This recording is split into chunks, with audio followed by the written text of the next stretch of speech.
साथियों, भाइयों बहनों, नमस्कार।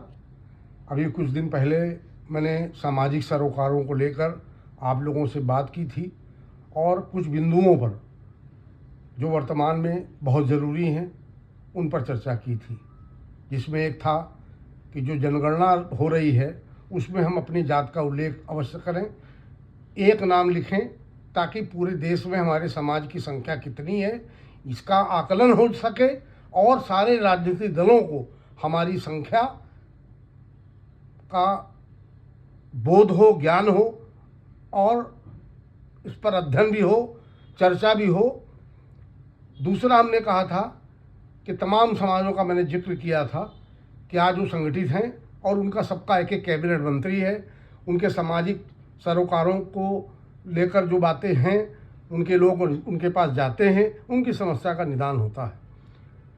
मुझे कहते हुए पुनः ये दुख है कि आज वाल्मीकि समाज का कोई भी कैबिनेट मंत्री आज़ादी से अब तक किसी पार्टी ने नहीं बनाया।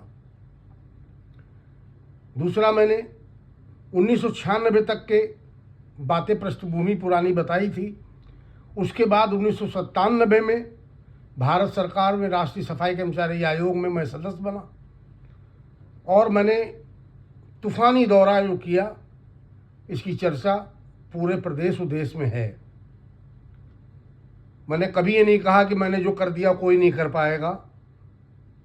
मैंने हमेशा कहा कि हमने अपने बुजुर्गों से बहुत सीखा है, चाहे वो बुजुर्ग हमारे सफाई मजदूर नेता हों, चाहे वो सांसद हों, विधायक हों, मंत्री हों, या जो सामाजिक हमारे चौधरी हैं। मैंने उनको भी अध्ययन किया है और उनसे भी बहुत कुछ सीखा है। लेकिन 1997 में आयोग में जाने के बाद हमारे आयोग में जो उपाध्यक्ष थे तेजा सिंह दर्दी साहब, बहुत सम्मानित, बहुत बुजुर्ग थे, पंजाब से 3 बार सांसद भी वहाँ के रहे। उनका निधन हो गया और भारत सरकार ने मुझे उपाध्यक्ष का पद भी दे दिया और उनके जो राज्य उनको आवंटित थे 7 केंद्र शासित प्रदेश जो थे, दमन दीप, अंडमान निकोबार, लक्षद्वीप समूह, मेघालय, चंडीगढ़, दिल्ली, तमाम जो केंद्र शासित, उनका भी हमारे पास अधिकार आ गया और मैं उन राज्यों का भी अध्ययन करने के लिए जाने लगा। और सभी राज्यों में माननीय मुख्यमंत्री स्तर से या जो केंद्र शासित राज्य थे वहाँ के राज्यपाल या वहाँ के सचिव, मुख्य सचिव स्तर से हमने सभी राज्यों में बातें की और उस पर चर्चा हम बाद में करेंगे कि क्या क्या काम हुए और क्या नहीं हुए। आज सवाल है सामाजिक सरोकारों की। उसके बाद 2004 में मैं लखनऊ के अपने यूनियन कक्ष में, जो लगभग 30 बाई 30 का है, वहाँ बैठा हुआ था 25-30 साथियों के साथ। अचानक पूरे प्रदेश के नेशनल और प्रदेश की जो मीडिया है, लगभग 20-25 हमारे सम्मानित पत्रकार बंधु जो बहुत चर्चित थे उस समय के, आज तक में गोविंद पंत राजू जी, NDTV में कमाल खान साहब और तमाम अखबारों में हमारे शुक्ला जी, स्टार न्यूज़ में तमाम लोग और बहुत थे। तो सब लोग आ गए और उन्होंने कहा बाहर आइए, आपकी बाइट लेना है। मैं बड़ा आश्चर्यचकित कि इतनी मीडिया कहाँ क्यों आ गई। मैं बाहर गया तो उन्होंने कहा कि अभी अभी उत्तर प्रदेश के मुख्यमंत्री माननीय श्री मुलायम सिंह जी ने विधानसभा में खड़े होकर घोषणा की है कि 1 लाख सफाई कर्मचारियों को भर्ती किया जाएगा और ये भर्ती जो होंगे वाल्मीकि समाज से लिए जाएंगे। इस पर आपकी क्या प्रतिक्रिया है? मैंने इसमें प्रतिक्रिया देने का कोई सवाल इसलिए नहीं है क्योंकि मुलायम सिंह जी सफाई मजदूरों की वेदना को, पीड़ा को जानते हैं। उन्होंने ये घोषणा 1 लाख कर्मचारियों के लिए नहीं की, 1 लाख परिवारों के घर में उजाला कर दिया है। और पूरे समाज की ओर से मैं माननीय श्री मुलायम सिंह जी को धन्यवाद देता हूँ, ईश्वर से प्रार्थना करता हूँ कि वो दीर्घायु हों और ऐसे ही सभी वर्गों के गरीब लोगों के लिए वो विकास के काम करें और इसीलिए उनको धरती पुत्र कहा जाता है। लेकिन मैं दूसरे दिन जब गया तो मैंने देखा सारे अखबारों में लखनऊ के, Dainik Jagran, Amar Ujala, Hindustan, Hindustan Times, Times of India और भी तमाम उर्दू के अखबार, हिंदी के अखबार, सब में एक पेज 1 का राज्य सरकार के सूचना एवं जनसंपर्क विभाग द्वारा एक पहले पन्ने का फुल विज्ञापन छापा गया कि 1 लाख सफाई कर्मचारियों की घोषणा श्री मुलायम सिंह जी ने की है और ये भर्ती वाल्मीकि समाज से की जाएगी और अति शीघ्र भर्ती शुरू हो जाएगी। फिर मैंने पूरे लखनऊ में आमौसी एयरपोर्ट से और चारबाग रेलवे स्टेशन से लेकर गोमती नगर तक, इंदिरा नगर तक, गोमती नगर विस्तार, इधर राजाईपुरम, अलीगंज, चारों तरफ मैंने वॉल राइटिंग कराई, पोस्टर लगवाए और 10 बाई 10 और 10 बाई 20 के बहुत बड़े बड़े होर्डिंग लगवाए। समाज की तरफ से पार्टी को, सरकार को, माननीय मुख्यमंत्री जी को धन्यवाद प्रेषित किया। लेकिन मुझे बड़े दुख के साथ कहना पड़ता है कि 2004 में जब ये घोषणा हो गई, उसके हफ्ते भर बाद उस समय तत्कालीन हमारे नगर विकास मंत्री जी ने एक प्रेस कॉन्फ्रेंस की। उन्होंने कहा कि मुख्यमंत्री जी ने जल्दबाजी में फैसला ले लिया है और हमारे विभाग में बजट ही नहीं है और ये सरकारी जो फैसला किया गया है ये भर्ती नहीं हो पाएगी और सफाई कर्मचारी 1 लाख नहीं रखे जाएंगे। हम लोग हतप्रभ थे, बहुत हंसी भी हो गई थी। मैंने तुरंत पूरे प्रदेश के साथियों को लखनऊ बुलाया और हम 2 लोग थे उस समय, हमारे प्रदेश के सफाई मजदूरों के मसीहा नेता माननीय श्री रामेश्वर दयाल वाल्मीकि जी, वो प्रदेश सदस्य थे, मैं प्रमुख महासचिव था। मैंने तत्काल, उन्होंने कहा मीटिंग बुलाइए, मैंने मीटिंग बुलाई और मैंने सबका मन टटोला। तो मुझे ये समझ में आया कि हड़ताल के अलावा कोई विकल्प नहीं है। लेकिन मुझे मालूम था कि मेरे राजनीतिक कैरियर का बहुत बड़ा नुकसान हो जाएगा। मैंने उस समय, हालांकि माननीय श्री रामेश्वर दयाल जी पार्टी छोड़ चुके थे, लेकिन मैं था राष्ट्रीय सचिव पार्लियामेंट्री बोर्ड में, संसदीय दल में।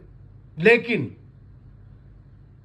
मैंने सबको बातचीत की और पूरे प्रदेश में हड़ताल की घोषणा कर दी। हड़ताल हो गई। हड़ताल इतनी ज़बरदस्त थी, इतना गुस्सा था कि लोगों ने सफाई भी नहीं की और ट्रकों कूड़ा लाके विधानसभा के गेटों पर, पार्टी दफ्तर में सब इतना कर दिया कि आना जाना सब बंद हो गया। और मुझसे भी, मेरे ऊपर भी बहुत दबाव डलने लगा कि हड़ताल समाप्त कीजिए, मगर हम लोग नहीं माने क्योंकि अब हमारी कौम के तरक्की का सवाल था। नतीजा 4 दिन बाद लखनऊ के जिलाधिकारी श्री RN त्रिपाठी जी, लखनऊ के SSP आशुतोष पांडे साहब और लखनऊ के कमिश्नर थे, कबीर पंथी थे, मुझे इस वक्त नाम नहीं ध्यान आ रहा है, बहुत सज्जन व्यक्ति थे। इन तीनों बड़े अधिकारियों ने मुझसे संपर्क किया और कहा कि हम लोग मुख्यमंत्री जी से मिल के आए हैं और उन्होंने कहा कि नहीं, दुर्गेश वाल्मीकि से आप बात कीजिए, वो सुलझे व्यक्ति हैं और कोई ना कोई रास्ता निकलेगा, हड़ताल ख़त्म होगी। गर्मी का टाइम था। फिर ये भी संदेशा आया मेरे पास कि कल 5 बजे आपसे नगर विकास मंत्री सचिवालय में अपने कार्यालय कक्ष में वार्ता करेंगे। हम लोग पहुंच गए तो नगर विकास मंत्री जी ने कहा कि आप लोगों ने जो इतना हड़ताल इतनी सख्त कर दी, मैं आपसे बात क्यों करूंगा, मेरी हैसियत नहीं है, आप लोग सीधे मुख्यमंत्री से बात कीजिए। मैंने कहा मेरे पास तो मुख्यमंत्री जी के यहाँ से संदेश आया कि आपसे वार्ता होनी। खैर, वार्ता प्रारंभ हुई तो उन्होंने कहा कि पूरे प्रदेश में हम तत्काल नगर, जो हमारे नगर विकास विभाग के जनपदों के अधिशासी अधिकारी हैं, नगर पालिका, नगर पंचायत के और नगर निगमों के नगर आयुक्त हैं, उनसे आकलन मांग लूँगा कि कितने कर्मचारियों की आवश्यकता है और वो हम रखेंगे, लेकिन संविदा पे रखेंगे। हमने कहा संविदा पे हम नहीं भर्ती हमारे लोग होंगे। लेकिन हमारे बगल में एक हमारे प्रदेश के पंच महापालिका के बहुत पुराने, बहुत बुजुर्ग नेता साथ में थे, पीर मोहम्मद साहब, इलाहाबाद प्रयागराज के। उन्होंने कहा दुर्गेश जी, तब तक उनका फ़ोन आ गया, नगर विकास मंत्री जी फ़ोन पे बात कर रहे थे तो पीर मोहम्मद साहब ने कहा कि दुर्गेश जी, ट्रेड यूनियन का नियम ये होता है, आपको मालूम है कि जो मिल जाए ले लो और बाकी के लिए संघर्ष करो। आप लोग मान जाइए कुछ तो लोगों को मिलेगा। तो हम लोग सहमत हुए और ये तय हुआ कि 35,000 लोग रखे जाएंगे और जिनमें प्रत्येक वर्ष में 15% लोगों को नियमित कर दिया जाएगा और इस तरह 6, 7, 8 साल में सारे लोग नियमित हो जाएंगे। लेकिन मुझे कहते हुए दुख है कि 1 महीने 2 महीने बाद ये आदेश भी वापस ले लिया गया और तब से आज तक कोई संविदा सफाई कर्मचारी नियमित नहीं हुआ। इसलिए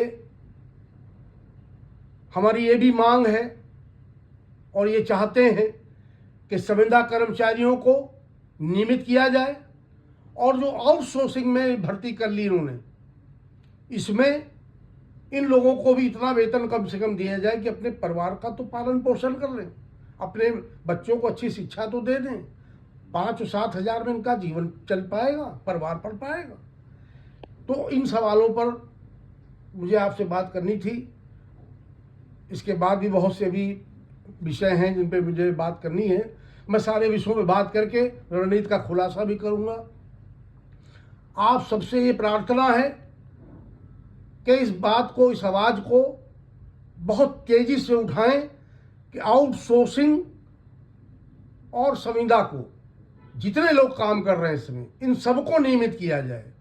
और जब नियमित हो जाएंगे तब हम समझेंगे कि स्वच्छकार समाज, वाल्मीकि समाज, धानु समाज, हेला समाज, डोम समाज, स्वीपर हेला, हलालखोर समाज, ये जितने भी हमारे स्वच्छकार की जातियां हैं, इनका भला राजनीतिक दल चाहते हैं। नहीं तो हम और भी हमारा समाज फैसले आने वाले समय में लेगा। अब हम लोग इंतज़ार करने के बस हम लोग के हाथ में नहीं है। अब और इंतज़ार नहीं कर पाएंगे क्योंकि बहुत नुकसान हो चुका। आज हजारों मौतें, सरकारी आंकड़ा तो बहुत छोटा है कि 19 से 2026 तक 377 केवल मौतें हुई। ये बिल्कुल झूठ आंकड़ा है। हमारे पास निजी आंकड़ा है, हजारों मौतें पूरे देश में, क्योंकि बहुत से सरकारी आंकड़न उनका पता ही नहीं चल पाता है। गांव कस्बे में, निजी मकानों में, निजी अपार्टमेंट में, तमाम जगह हमारे लोग सीवर में बगैर उपकरण के उतार दिए जाते हैं, मौत हो जाती है। कोई है सुरक्षा, कोई है उपकरण, कोई गैस मास्क है, कोई गम बूट है, कोई ग्लव्स है, कोई इनकी बीमा है। पेपर में दे दिया कि 30 लाख मिलेगा, 30,000 नहीं मिलता किसी को। सब झूठ बोलते हैं, धोखा है हमारी कौम के साथ। बहुत से खुलासे भी बाकी हैं, आने वाले समय में करूंगा। बहुत बहुत धन्यवाद।